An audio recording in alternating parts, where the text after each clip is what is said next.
Hey, good morning, everybody. What's behind me, and I'm just going to share with you now a little bit of what I am doing, trying to do, get this car back together again.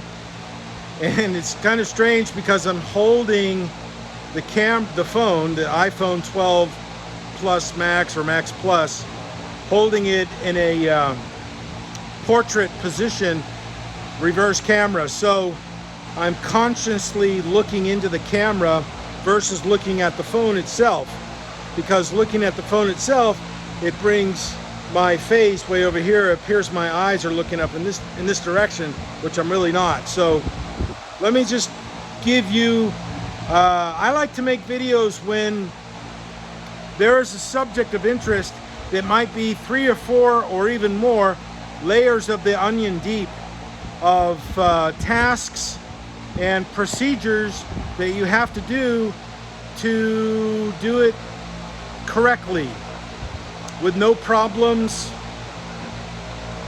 and it goes back to the original state or near original state. And let me just show you what I'm talking about. Okay, you can see I'm back now. I was able to find and source, look for my missing washer, various places. I have boxes of parts everywhere. Thank goodness I labeled everything, and everything I took off years ago that was dirty, crappy, crunchy, rusty, I media blasted it, recoated it, repainted it, reprimed it, repainted it, or powder coated it, or zinced it to put it back into service, as you can see by some of the stuff in here, and stuff I'm going to show you underneath the car in just a moment. But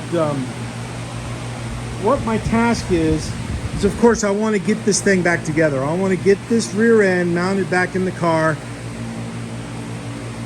and I'll deal with the engine later, because I want to use this roll around dolly for the 944. So I need to shrink my footprint by one roll around vehicle for just a small period of time, because the Alfa Romeo that's in there, I have to fix, sadly, something that the painter should have fixed or addressed or looked at, or frankly charged me, or not charged me, but charged the owner more to do, because now I have to undo it, which is sad, but that's another video. This is what's driving me right now. As I said, I wanted to put this back in. So I knew I couldn't put the sway bar back in with the K member, the rear cross member, in place. So the sway bar bracket hold down devices right there, these were just horribly rusted. So I took these off, media blasted them, took them down to the zinc guy, and he did I guess he did an adequate job. But you can see the pitting. You can see the pitting on the original clamps from rust. So I took those down, had them redone. I should have had the bolt heads redone also, but live and learn. So put that in, knowing that I couldn't put the K member in. But also notice how the fuel lines are gone. They had quite a bit of rust and corrosion. I don't want to say rust, let me just say corrosion on them that was similar to this corrosion that's on these. I just sanded these down just now, but so I cut them off here, blasted the lines, and then I painted them yellow. Yellow's a color that's recognized as a fuel color, petroleum. So put new rubber on it, new fuel injection specific rubber, and this end right here goes to the fuel tank. But this is the original hose, and I'm not going to use this, but I'm going to put it back in like that. and I'll be right back. So I'm not going to use this line. I'm going to cut it off, but I'm going to put it back in place just for the time being. I'll probably end up cutting it here, putting on some new line right there, and using brand new clamps to tie it all back up. So those fuel lines, they have to go back on, and they go right underneath the sway bar. Now I forgot to do that yesterday. If this sway bar was easy to take off, I would take it off. But I'm going to try not to, because these clamps right there that hold the sway bar on, those were really problematic and a bit troublesome to put in. Mainly because I had to bend them open to take them off, you know, and remove the sway bar. So the fuel line goes right under there, and the clip goes on that screw, and there's another clip that goes on this screw right there, center mass of the screen.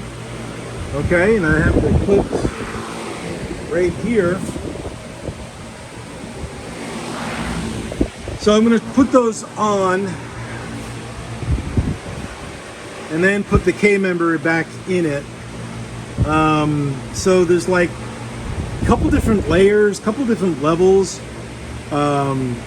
just to do this. And yesterday, these 928s, these things were totally hand built. Like on the hinge, I don't know if you can see it up there, but the let me show you real quickly. Actually, no, I won't.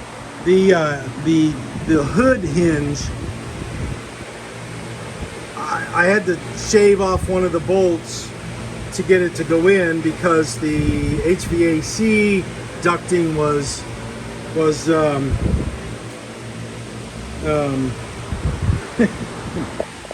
the HVAC ducting was in the way, and I couldn't get the bolt in straight. I could take it out, but I couldn't get it back in straight. So I just took the bolt, chopped it in half, replicated the cutout area of the bolt, because the bolt is tapered and it has a cutout area.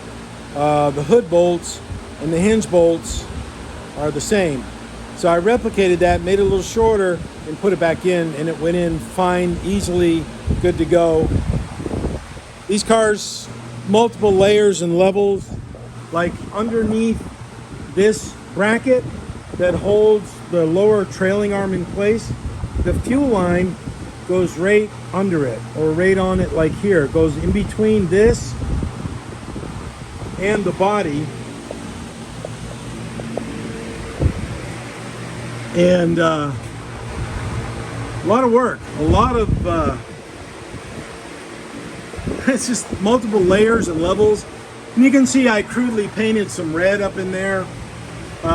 Is it correct? No, it's really not, but I wanted it to be sort of covered up, and then, you know, put it back together again that way. And I'll address it later. I'll fix it up later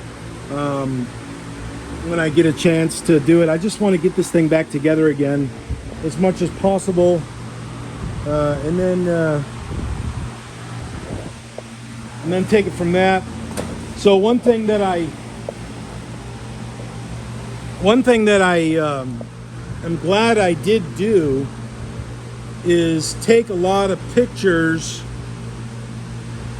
and videos, photos and videos of the process multiple years ago in taking this thing apart. So granted, and you don't have enough, I don't have enough photos. I thought I took enough, but I guess I didn't. You know, some of the take apart photos, some of the levels of deconstruction of the automobile, I just didn't do. Let me show you this right here. This is a this is number 1 cylinder on the stock engine on this car. There's the damage right there. Needless to say, that M28.41 motor is in the trash, sadly. Greg Brown said he could have fixed it by putting new liners in, but it would have been way it would have been way too much money. So found an M2842 block, but that one also has a couple problems. So such is life in the Porsche world. So there that is, multiple layers and levels on these cars. These things were really hand built. It seems like they probably only built maybe 3 to 5 a day at the most.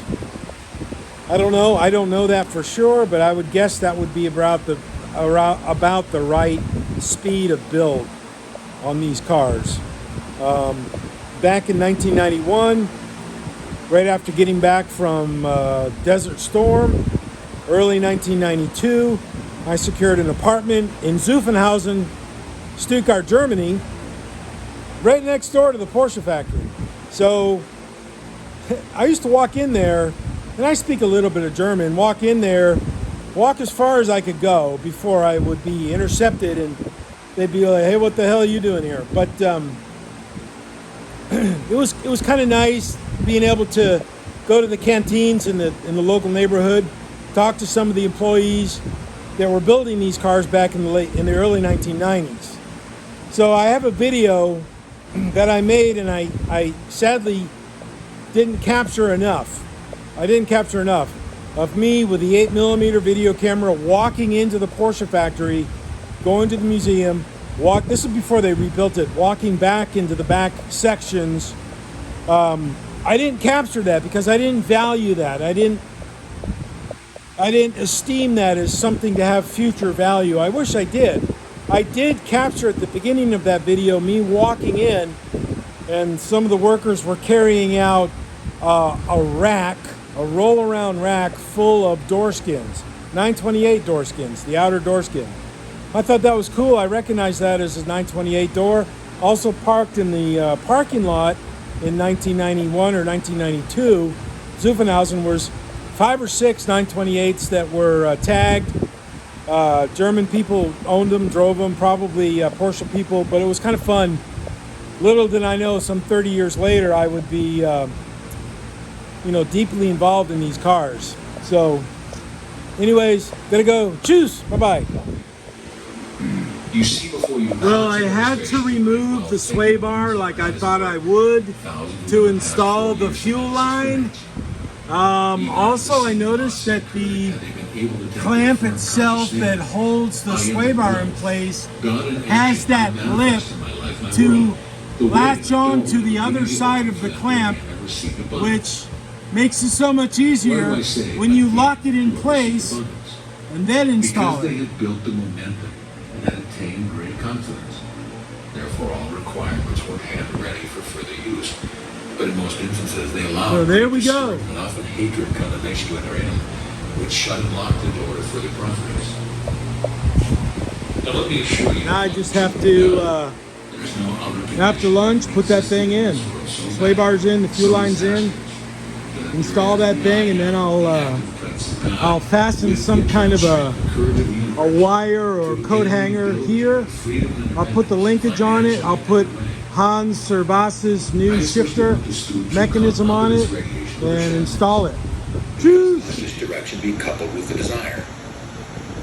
Conscious use of the I am presence, or the consciously directed use of this eternal energy to a given accomplishment, should at no time be anything but a most joyous effort. It should never seem like work or tension anyway, because when you declare,